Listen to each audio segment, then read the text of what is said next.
తెలంగాణలో నేడు రేపు అక్కడక్కడ వర్షాలు కురుస్తాయని హైదరాబాద్ వాతావరణ కేంద్రం తెలియజేసింది. ఈ మేరకు అన్ని జిల్లాలకు ఆరెంజ్ అలర్ట్ జారీ చేశారు.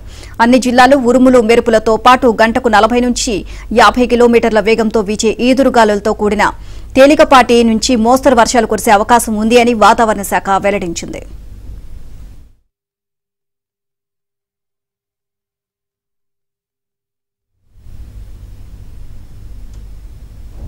మరోవైపు భారత వాతావరణ శాఖ అన్నదాతకు చల్లని కబురు చెప్పింది. ఈ ఏడాది నైరుతి రుతుపవనాలు మే 31న కేరళ తీరాన్ని తాకుతాయని ప్రకటించింది.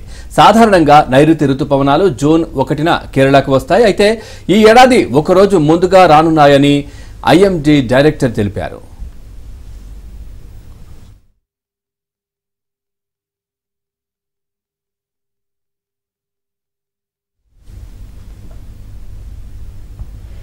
ఎండలతో ఉక్కిరిబిక్కిరి అవుతున్న ప్రజలకు వాతావరణ శాఖ చల్లని కబురు చెప్పింది. దక్షిణ భారతదేశంలో నేటి నుంచి 6 రోజుల పాటు వర్షాలు కురుస్తాయని ప్రాంతీయ వాతావరణ శాఖ తెలిపింది. పలు ప్రాంతాల్లో ఈదురుగాలులతో మోస్తరు నుంచి భారీ వర్షాలు పడతాయని వెల్లడించింది.